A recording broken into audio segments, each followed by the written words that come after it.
नमस्कार दोस्तों, मैं पिंटू यादव आपका स्वागत करता हूं आपके अपने यूट्यूब चैनल यादव क्लासेस पर। दोस्तों, इतिहास के महत्वपूर्ण प्रश्न आप लोगों के लिए हैं, देखते हैं। सिंधु घाटी सभ्यता के किस नगर में प्रत्येक घर में अपने अपने कुएं थे? कालीबंगा।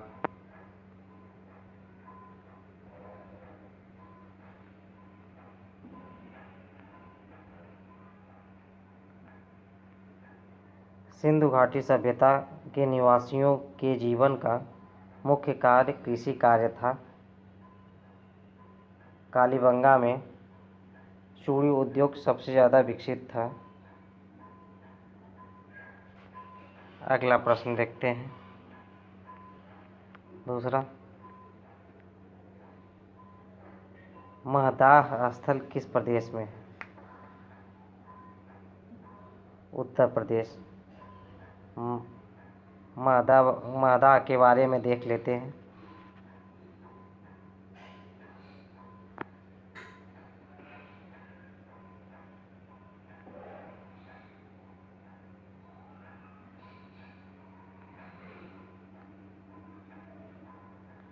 उत्तर प्रदेश के प्रतापगढ़ जिले में महदाह स्थल की खोज इलाहाबाद विश्वविद्यालय द्वारा R.K. वर्मा एवं B.D. मिश्रा ने 1982 से 1987 के बीच की थी। मध्य पाषाण युगीन काल में सराय नहर राय एवं महदाह प्रतापगढ़ में मिले हैं।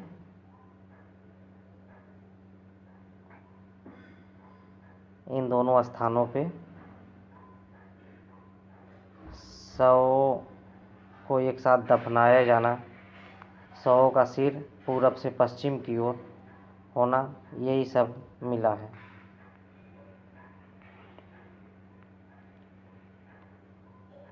तीसरा, शुंग एवं गुप्त वंश की जानकारी किस पुराण से मिलती है?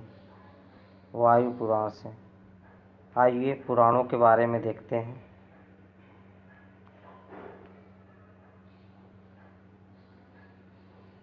पुराणों की संख्या 18 है। मौर्य एवं गुप्त वंश की जानकारी विष्णु पुराण से मिलती है। सबसे बड़ा पुराण स्कंद पुराण वेद व्यास द्वारा रचित है। मत्स्य पुराण सबसे प्राचीन पुराण है जो सातवाहन वंश से संबंधित है।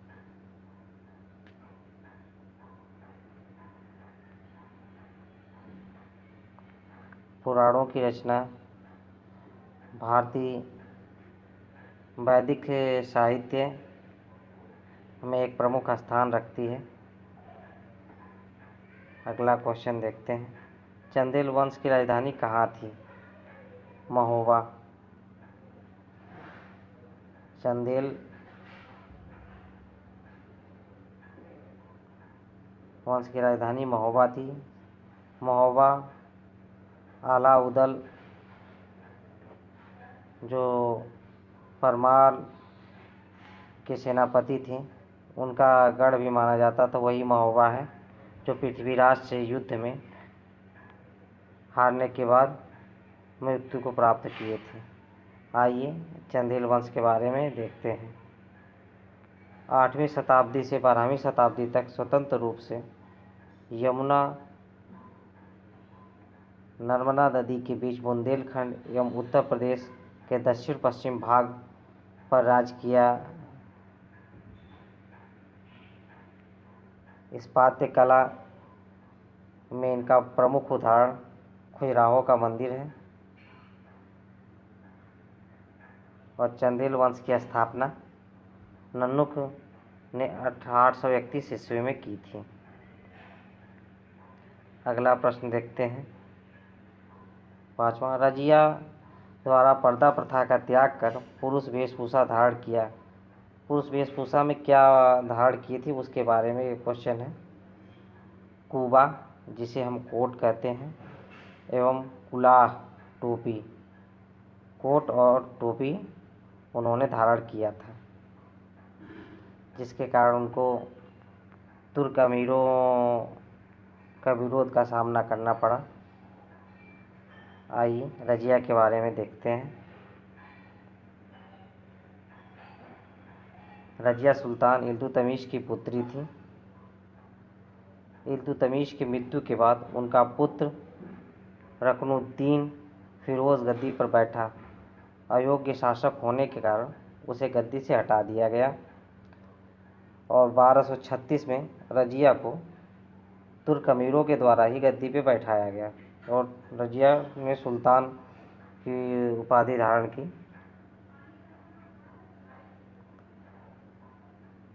1240 में रज़िया की हत्या हरियाणा के कैथल में कर दी गई।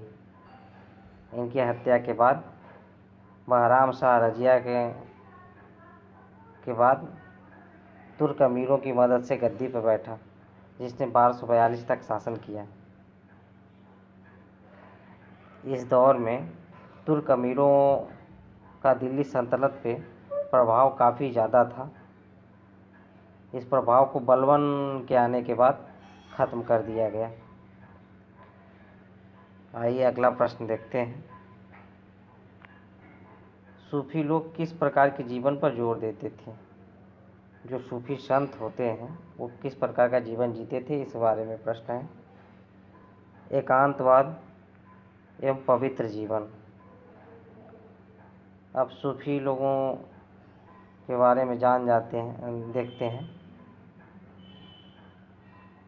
सूफी संप्रदाय की शुरुआत इराक के बसरा नगर से माना जाता है। सूफी मत की उत्पत्ति इस्लाम के वहदत उल वजूद के सिद्धांत से हुई है। वहदत उल वजूद के सिद्धांत को ईद उल अरबी ने दिया। भारत में चिश्ती सिलसिला जो सूफी संप्रदाय से संबंधित है, ये काफ़ी प्रसिद्ध है, जिसे मोइनुद्दीन चिश्ती, नवाजुद्दीन औलिया और सलीम चिश्ती, ये लोग इसी संप्रदाय से संबंधित थे। शुरू में इस संप्रदाय का काफ़ी विरोध हुआ इस्लाम में, लेकिन धीरे धीरे इनकी पवित्रता के चलते इसे कबूल कर लिया गया। आइए अगला प्रश्न देखते हैं। अफगानों की शक्ति को बाबर ने किस युद्ध में कुचला? घाघरा।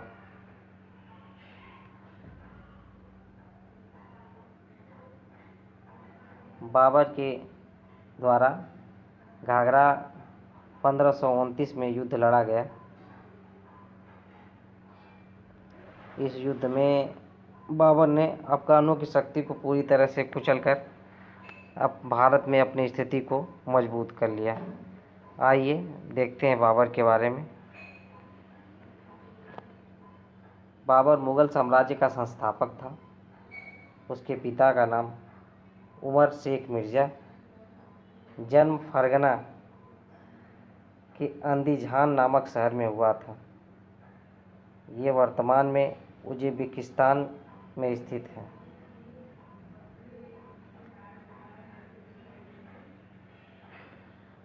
(1519 से 1526 तक उसने 5 बार भारत पर आक्रमण किए।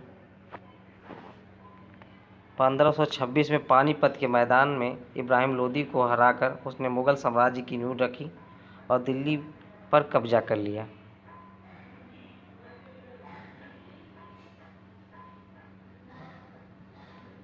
मुबैयान पद शैली के जन्मदाता बाबर को माना जाता है।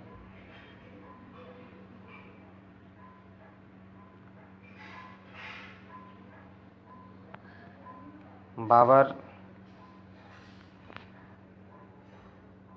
तैमूर और चंगेज़ खां का वंशज भी माना जाता है। 8वां, पुर्तगालियों द्वारा गोवा पर अधिकार कब किया गया? 1510 ईस्वी में।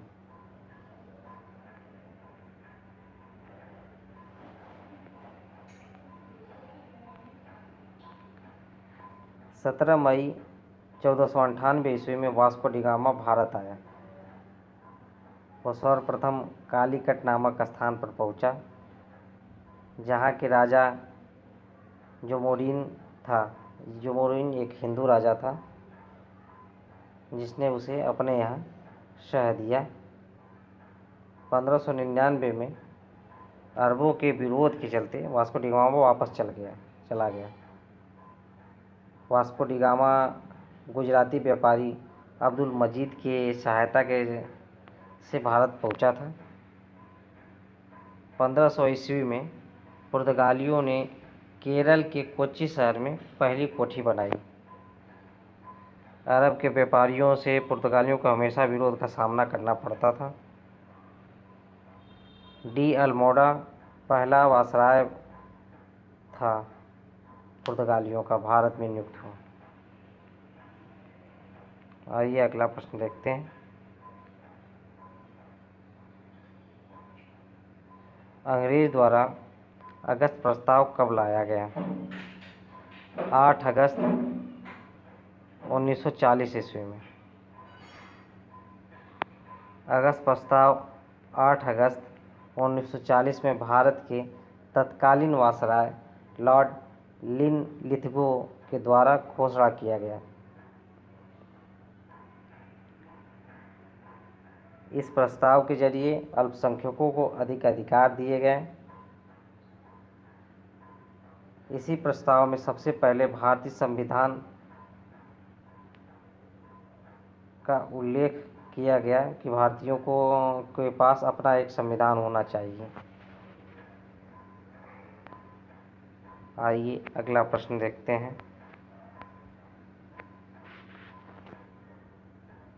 कोलकाता में ब्रिटिश इंडियन एसोसिएशन के संस्थापक कौन थे?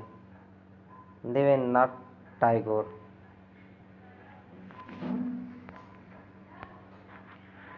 ब्रिटिश इंडियन एसोसिएशन की स्थापना 1851 ईस्वी में की गई। 1851 ईस्वी में जमींदारी एसोसिएशन एवं बंगाल ब्रिटिश इंडिया सोसाइटी का आपस में विलय हो गया और नई संस्था ब्रिटिश इंडिया एसोसिएशन की स्थापना हुई। ब्रिटिश इंडिया एसोसिएशन के प्रथम अध्यक्ष राधाकांत देव और सचिव देवेंद्रनाथ टैगोर थे। धन्यवाद दोस्तों। अगर आपको वीडियो अच्छा लगे तो आप वीडियो को लाइक, शेयर एंड सब्सक्राइब ज़रूर करें।